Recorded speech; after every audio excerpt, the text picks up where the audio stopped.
something called as streamlines. Streamlines. That means, say, if we imagine a pipe like this of any shape, if the fluid is flowing in streamlined manner, you can draw a line along with the fluid particles pass. Another line you can draw along which another set of fluid particles pass. And you can draw one more line where another set of fluid particles pass, like this. These are all the lines along which the fluid particles pass, like this. So one behind the other. These lines along which the set of fluid particles pass are called as streamlines. Streamlines. In fact, streamlines are the path, are the lines along which a set of particles move in a streamlined flow.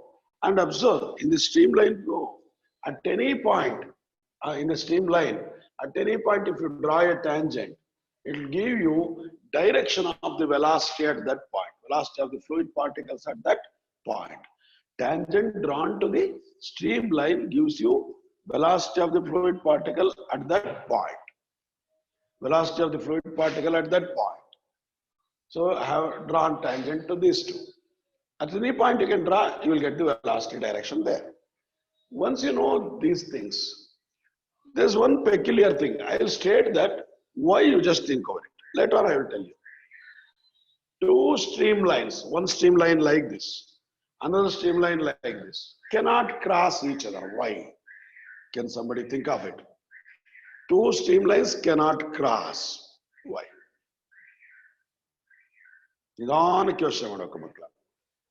Two streamlines cannot cross. Why? I'm asking. Think over it for a few minutes, 1 or 2 minutes, because it's very much required. Very similar situations what we are learning now. Streamline, streamline flow, streamline properties. No, it will not become turbulent, but there is something. At same point, two velocities are not. That's good. So what Swat said is right. Yes, Surya also said same thing. So idea is like this. Say, according to the idea of tangents, at this point, the velocity will have, say, you can draw two tangents like this. That means the fluid, same fluid particle what is passing at that point will have two directions simultaneously. One should travel like this, one should travel, which is impossible according to the reality. Therefore, two streamlines cannot cross each other. But observe, very similar idea. We learn in the second year, first chapter. There we call that as electric field lines. They are the ones which indicate the electric field. And there also same properties arise. But for the time being, we learn these things. Let me recapitulate what all we said. Streamline is the path, imaginary line along which a set of particles move when in the streamline flow. And two streamlines cannot cross each other.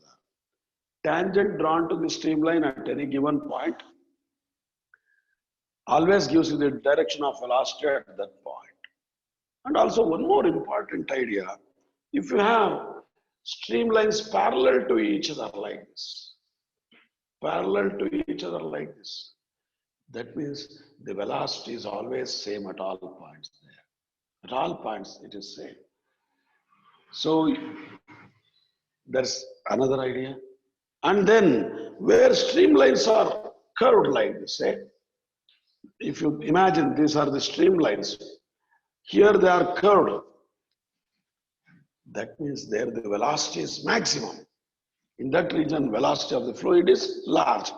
Where they are less crowded like this, the velocity is less. Velocity is less. These are the important features of the streamlines, which will help us to gain the information regarding the flow of the fluid. And also, before leaving this part, there is one number called as Reynolds number. What we learn in the later stages, Reynolds number. and it is given by Re rho Vd by eta. Rho Vd by eta. Rho is density of the fluid, V is velocity of the fluid, D is diameter or the dimension of the pipe in which it is flowing. Eta is what we call as coefficient of viscosity. Let's not bother about it now, but you keep it as it is. Now observe, Re, rho Vd by eta. What is this Reynolds number? Why it is brought in here unnecessarily? No, it's a very important number created by that Reynolds, the scientist. Why it is important? It is important like this. Just observe carefully. When Reynolds number for a flow is known, we can say easily whether it is turbulent, whether it is streamlined, like that. Say for a Reynolds number less than 1000 or up to 1000, it's always streamlined flow. That is suitable to that velocity and all those things. When Reynolds number is more than 2000, it's 100% turbulent. More than 2000, it is 100% turbulent. In between, say, 1000 and 2000, it is unstable. It may be turbulent. Turbulency may creep in. That's why we call that as the Reynolds number is very important because it will tell us immediately. If you know the Reynolds number, you can say whether the flow is streamlined or not. Prajwal Kaundinya is asking me, does it have some unit or not? Just check. Just check. It's called as Reynolds number. Its unit may not be there. Just check that. Write the unit for rho. It's an exercise for you people. V velocity, dimension, D length you can take. Coefficient of viscosity, you get the dimension from the textbook. Just put that, you'll get the units. Just try as an exercise. Now, with these basic things regarding the streamlines and all those things, now we proceed on to the two derivations there. Two derivations. And among that, one is theorem and its proof. Second one is the derivation. What is the theorem? So I will tell you something like this. Just observe. Say in the railway station, mostly I told you long back in loss of motion area. In the railway station, near the platform, there's a yellow line marked almost 1 feet back to the edge of the platform. Yellow line marked. That means one must not enter after that yellow line. What happens? Say when a train is coming with speed, if you are actually after the yellow line, near the platform edge, there's all chance of you being pulled towards the train and you will end up with the injuries. You may actually die also. Why it is happening? And also next idea. I take two inflated balloons, balloon A and balloon B, suspended side by side with a small gap between them. If we blow air here by using a straw, you blow air here. What will happen? Many of you say they fly apart. An astonishing thing happens. They collide. Instead of going back, they collide. They dash each other. Once you blow air in between these two by using a straw or something like that, the balloons will collide like this. The balloons will collide like this. Why this happens? And also, say around, say when I was in Mari Mallapa's degree wing, then I used to drive two-wheeler.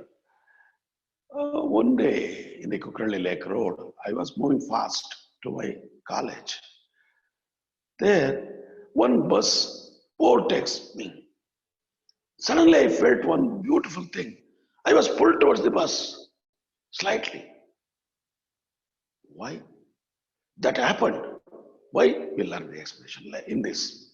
And then in the ocean, when two ships, big ships, when they move parallel to each other, side by side, there's definitely a chance of colliding.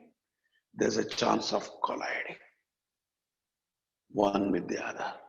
When they are moving in the same line, not in the opposite direction, they are moving in the same line parallel to each other, there's all chance of colliding each other. They dash each other. And moreover, there are many such things in the day-to-day life. How to explain those things is the case now. That's what we want to learn. And I can do a beautiful experiment. Take a strip of paper, keep it near the mouth, blow the air. The paper will not come down, come up. Say paper strip was like this. Actually, in the beginning it will be down. Once you blow the air, the down layer becomes almost flat. That paper strip becomes flat. Why it is all becoming? Because of one effect, what is called as Bernoulli's effect, or what we call as Bernoulli's theorem. That's what we want to learn now. So that theorem to be learned, along with that, we have to give a proof for that theorem also. Just observe. We start with that theorem. I write a figure, and I can use the same figure for the derivation also. Say some figure like this. Some tube.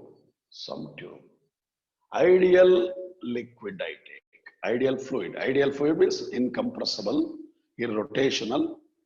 No such things are there. Simply flowing one behind the other particles. So that is the thing, say, pipe in which some water enters here or some fluid enters, some fluid comes out. We take this as end1, end2. And here the area of cross section, A1, and velocity V1. Here the area of cross section A2,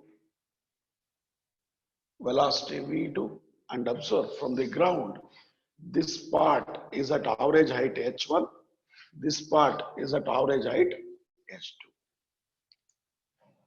Now, what does Bernoulli's theorem states? When an ideal fluid flowing in a streamlined manner or is in a steady flow, then the sum of its kinetic energy, potential energy, and pressure energy per unit volume or per unit mass, we can say, is always constant. That means at this point, the fluid kinetic energy, fluid potential energy because of the height, and fluid pressure energy. Why we call pressure as energy here? Can you think of? Pressure can crush the objects. So pressure can help us to do the work. Therefore, pressure can do the work. That's why it is also a form of energy, we think. Per unit volume or per unit mass we can take. Here we take unit volume. Is always a constant, say, potential energy, kinetic energy, and pressure energy. What is that we think of? Their sum is always constant. What is, if it is here 10 joules, here also that sum is 10 joules. So that is the Bernoulli's theorem. Let me state it. In a, or else we take, when an ideal fluid flows in a streamlined manner at any cross section of its flow, that means at any point of its flow, the sum of its pressure energy, kinetic energy, potential energy always remains constant. This is called as Bernoulli's theorem. We want to prove it now. We want to prove it. It's easier proof. Within 4 steps we'll conclude. 5 marks proof. Easily we can prove that. How? Just observe. We go for it now, step by step. So first of all, before proving it, we learn how do we express work done in terms of pressure and volume. How do we express work done in terms of pressure and volume? I write it here. Work done to be expressed in terms of pressure and volume. How? Let's see. You know, work done is F into ds. Let's not worry about dot product or anything. We take the product, just simple. F into ds. But F in terms of pressure, F by A is pressure. So F can be written as P into A into ds. Because F by A is pressure, F equals A into P. That is I have written into ds. But observe, if say right here, if this is the displacement here to here, and this is the area A, then what is A into ds will give you? Can somebody tell me? What is A into ds will give us? Looking at this term, this is area. These two are areas. A into ds will what it gives? What it gives? Yes, Prajwal, you are right there. It gives you volume. It gives you volume because this complete size there. So we can simply write P delta V or dV. We can write. I want to write delta V because I use this symbol in the text in my notes. P delta V. Delta V is change in volume. So originally it was here and it gone up. So A into delta. A into A ds will give us change in volume. So once we know this, through this derivation, work done is written in terms of P into delta V. So with this now, we start proving it. Say pressure is P1 here, area is A1, velocity is V. Here pressure is P2, area is A2, velocity is V2. Now, when the fluid has to flow here, when we put the fluid into this pipe, there is some work done on the fluid. We are pushing it. Somehow, we are some other agent or something like that. There's a work done on the fluid here at one. And once it has to come out, it has to do work against the atmosphere pressure or something like that. So here work done by the fluid, here work done on the fluid. We write expressions for both. Here I say at this point, work done on fluid. Here, work done by fluid in coming out. So if you write the two expressions and invoke work energy theorem, you will be finally at the final step of Bernoulli's proof, Bernoulli's theorem proof. We start with those things. Just observe carefully. We can simply conclude this easily. First of all, what is the work done there? Just now we said work done by fluid, W1 I call here. Here, W2 I call. W1, pressure P1, change in volume, delta V. I take delta V1 if you want.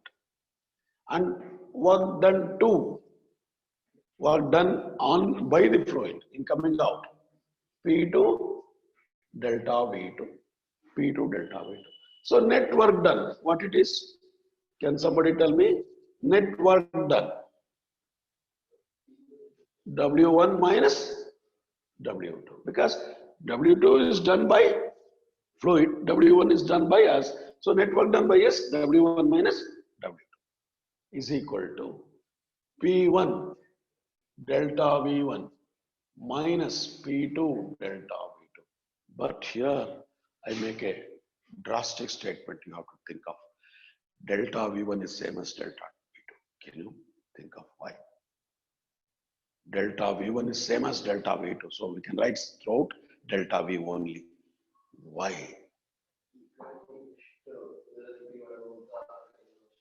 Adu delta V velocity aladu, volume adu. Yeah, equation of continuity. That's right. Surya said equation of continuity. That means as much of water fluid enters here, so much comes out in the streamline flow as we said yesterday.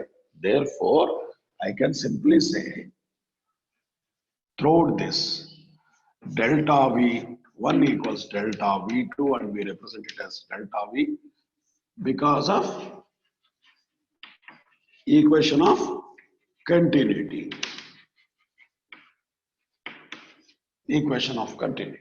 Therefore, I can simply write W1 minus W2 as P1 minus P2 delta V.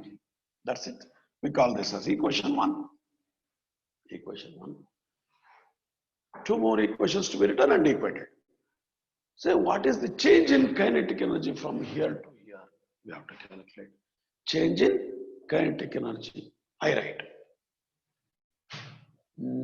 Here only I write. Change in kinetic energy. Now observe, change in kinetic energy, final minus initial to be written.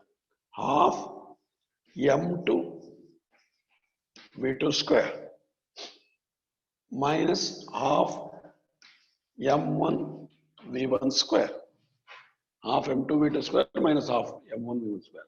Observe, I am writing capital V for volume, I am writing small v for velocity. These are velocities, not the volumes. Be careful. There are two things now. But how to write m2 in terms of density? Rho into volume. Rho into volume. M is same, definitely. M is same. But, okay, that's nice. What Adrita said, because of continuity equation. I write, like that's a nice idea. Half m rho delta V we can take. What is the mass, volume of the same density into volume will give us the mass. So V2 minus V1, that is change in kinetic energy. Now we write change in potential energy also. We write change in potential energy.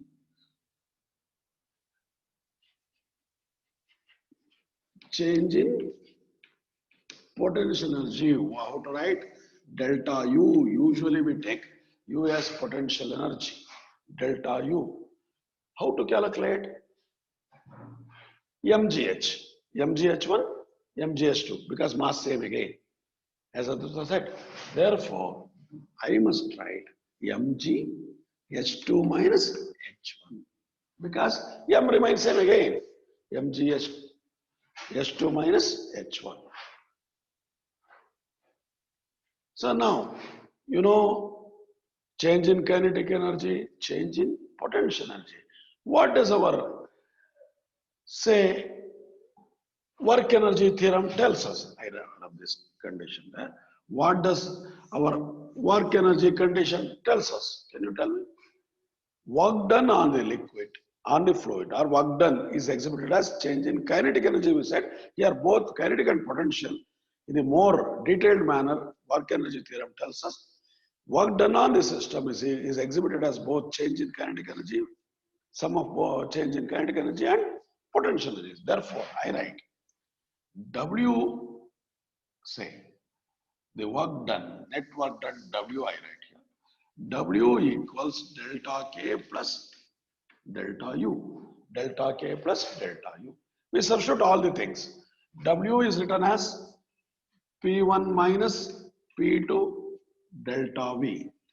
Delta K is written as half rho delta V V2 minus V1. V2 minus V1 plus I write in it. Next line, change in potential energy. Here also for mass we write half rho delta V. Half rho delta V for the mass. I write half rho delta V. Here rho delta V G S2 minus H1. That's what I have written.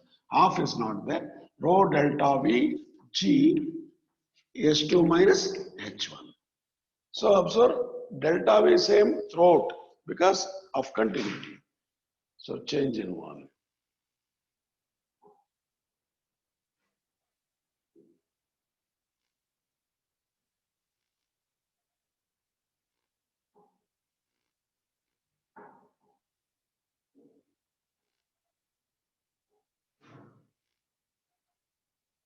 Wait for a minute. Okay. Rho delta V. Now you take out all subscript 1 on side, all subscript 2 onto that side. We'll do that. First of all, delta V cancels throughout. So in the first step, I have P1 only. Here, half rho V1 is there. Minus V1 means here onto this side, half rho V1 square. And rho G H1 minus sign. So onto this side.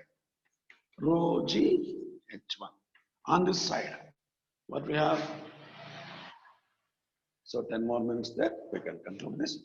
And here on this side, P2 sent onto that side becomes positive. Half rho V2. So half rho V2, I have written a wrong thing there. Change in kinetic energy, half rho V2 square, sorry. V2 square, V1 square, V2 square, V1 square. So P2 plus half rho V2 square plus rho GH1, last rho GH2. Observe, what does it prove? What is the total energy? Pressure energy P1 plus half rho V square kinetic energy plus half, say there is rho G S1 is the sum of all the three energies, pressure, kinetic and potential, which is same as P2, the pressure energy here, kinetic energy half rho V2 square plus potential energy rho G H2. So all the sums either here or this, they are equal, hence the proof. So we proved Bernoulli's theorem, hence the proof. Write down the question there. Write down the question. I'll just go through it. First, write down the question once. Like this. State Bernoulli's theorem. Bernoulles. Spelling, be careful. Bernoulli.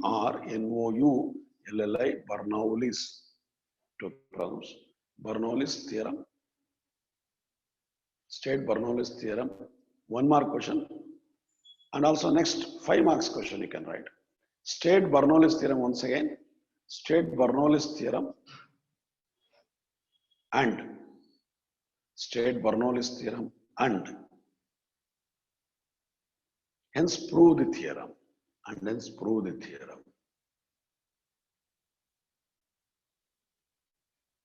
In the textbook, in fact, it's not so comfortably given. There's a lot of actually some confusions. That's why I followed slightly different method, nothing to worry. And easy to remember.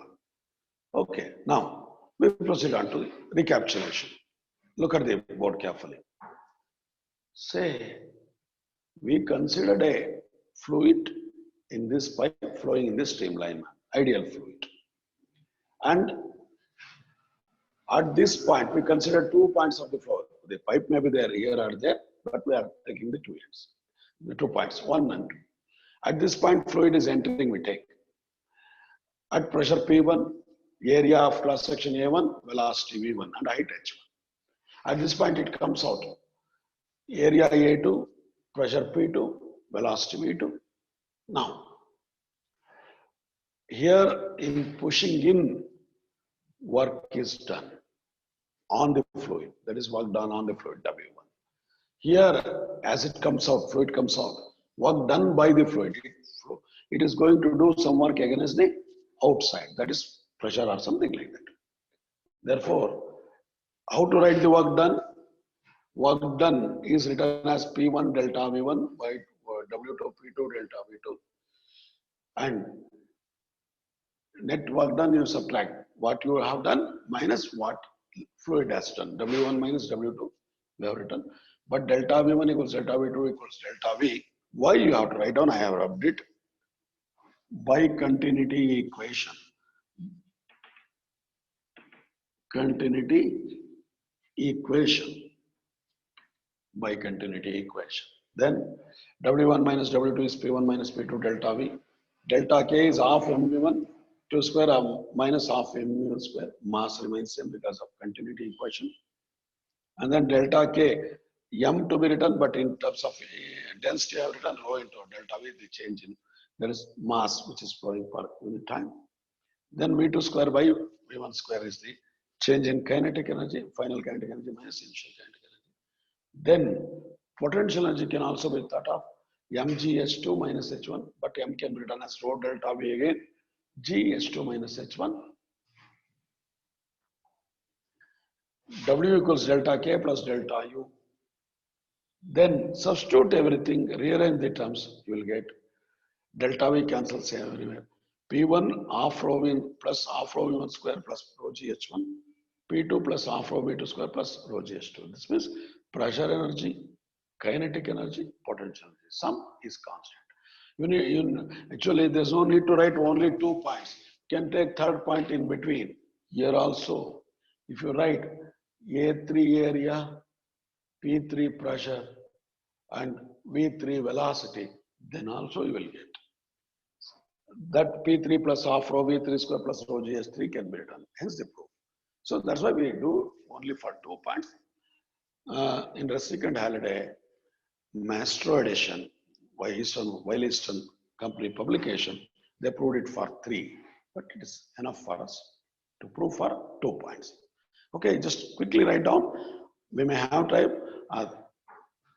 If you cannot write, say for 5 or 4 or 6 minutes maybe there, just write down. Otherwise, I'll take a photo and put it back. Okay, just do it. Quickly write down. Answer for that question.